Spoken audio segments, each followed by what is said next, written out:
If there is anyone present who knows of any lawful reason why Michael and Regina should not be joined in marriage, speak now or forever hold your peace. Michael is my husband. What? Yes, we have been married for 3 years. Please watch this video carefully. It might save you years of regret. I trained my girlfriend here in school. I never knew we didn't have a future together. James loved Regina deeply, more than anything. He believed in her more than she believed in herself. And he promised that one day they would build a life together. Regina. James, do you really mean it? I mean every word, Regina. If I say I'll support you, I will. But school isn't cheap, and it's 4 years. Then we will face the 4 years together. Regina, hesitant. You didn't even go to university yourself. That is why I will sacrifice everything, so you must go. James gave everything. His money, his time, even his own comfort. All so she could chase her dreams. Every semester, he sacrificed. Every night, he worried. And every time she said, "Thank you, James," his heart swelled.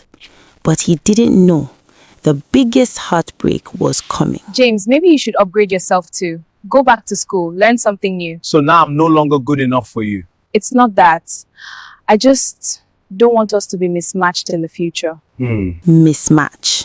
Just one word, and James felt it pierce through him like a warning he didn't fully understand. And then came the moment that changed everything. Regina, who is he?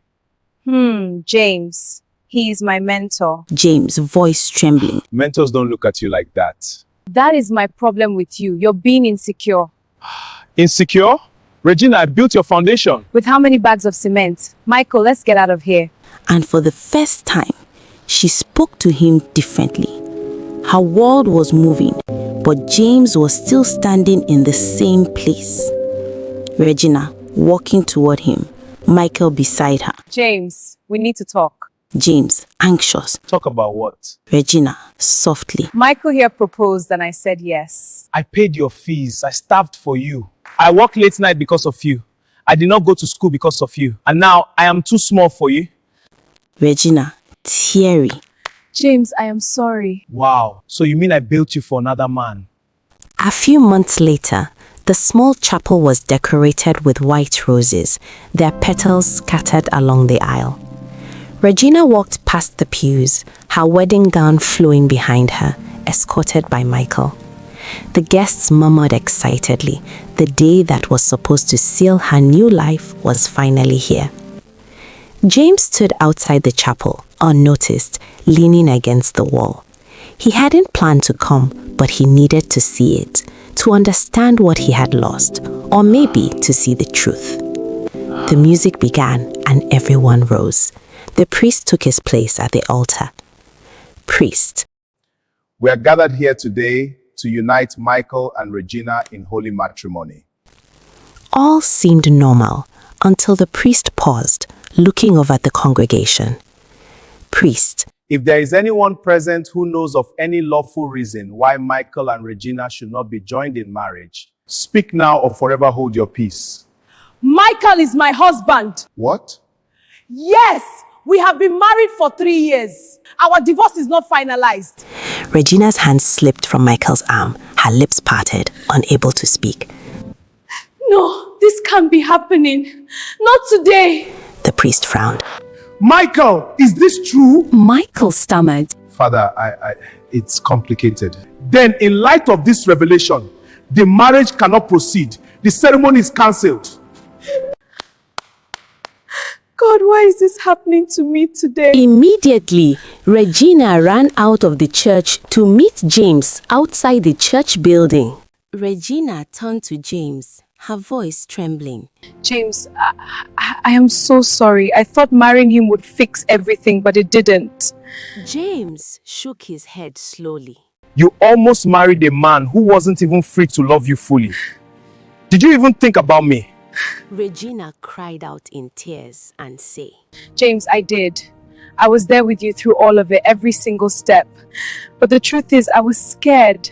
Scared of what exactly? Scared that we didn't really fit. Scared that somehow I would not measure up.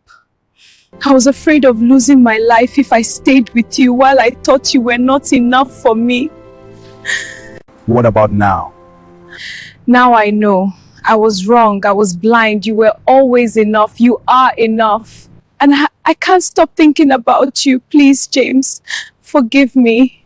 James remembered every sacrifice, every night he had stayed awake worrying about her, every time she had whispered, "Thank you, James." James said calmly, Regina, you hurt me deeply. I know. And I'm sorry. I never meant to. James looked at her, truly seeing her for the first time in months. I don't know if I can ever forget the past, but I see you, and I believe you now. Regina stepped closer, feeling hope that the man that truly loved her is back. Then she said, I'll spend the rest of my life proving it to you. James exhaled slowly. For a moment, silence stretched between them. Then something in his eyes changed. That's the problem. Regina blinked. What do you mean? James shook his head gently. You don't have to prove anything, and I don't have to wonder if I'm enough. I made a mistake, a terrible mistake, but I choose you now. James gave a faint, almost sad smile. You chose me after someone else fell apart. The words landed heavy. You walked away when you thought you had better. You don't get to come back just because better wasn't real. Regina's eyes filled. Please, don't punish me for one mistake. It was not one mistake, it was a decision. And decisions have consequences. James looked at her one last time, not with anger, not with bitterness, but with clarity. I loved you with everything I had. I built you. I broke myself trying to keep up with you. And today I finally understand something. You can't eat your cake and still have it. Her breath caught. Tears rolled down her cheeks. You don't get to leave someone when they're not enough and return when life humbles you. But I have apologized. Please forgive me. James smiled faintly again and said, I truly forgive you from the depth of my heart. But I won't go back to where I was not valued. Regina said with tears in her eyes. So that's it. You will not accept me back. That's it. James turned and walked away. For the first time, he chose himself.